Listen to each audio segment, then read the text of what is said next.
Vi er i dag på Trapholt Stolmuseum, og jeg vil prøve at tage et eksempel her og gennemgå sådan en produktanalyse, i hvert fald sådan en mini-produktanalyse, så I får et eksempel på de her 4 niveauer, hvordan man kunne bruge dem.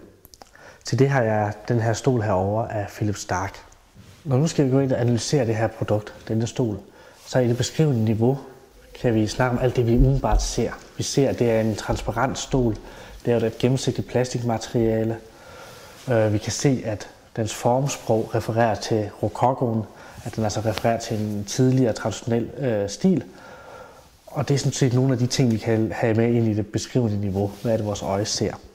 Når vi kommer til samtiden og konteksten, så kan vi også klart se, at det må være en moderne stol i kraft af sit materialevalg, og den er også fra 2002.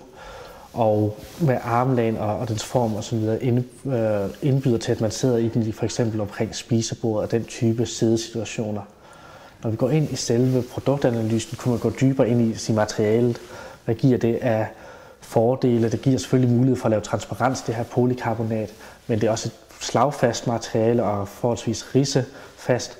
Og det er faktisk også det, man bruger til politiskjold, så det bliver også en meget, meget stærk stol. Så selvom den optisk virker let, så er den stadigvæk meget, meget stærk. Det er de ting, man kunne gå ind i produktanalysen. Det kunne også være det her med, nu hedder den Louis Ghost, altså det her med spøgelse, den refererer til i sin stil til rokokoen, men den har helt klart den her ironiske distance til den her tidligere stilart, i og med at den både er transparent og er det her spøgelse af den her rokokostol. Så der er også noget ironi og noget humor ind over det. Det er sådan nogle ting, man kunne kigge på i selve produktanalysen. Når vi så skal til at perspektivere og holde det op mod, hvad er det for ellers af stole i den her tid, og i hele taget det her med for eksempel humor i møbeldesign er også noget, vi ser på den her tid. Så det kunne man have med i perspektivering og refleksionen over det.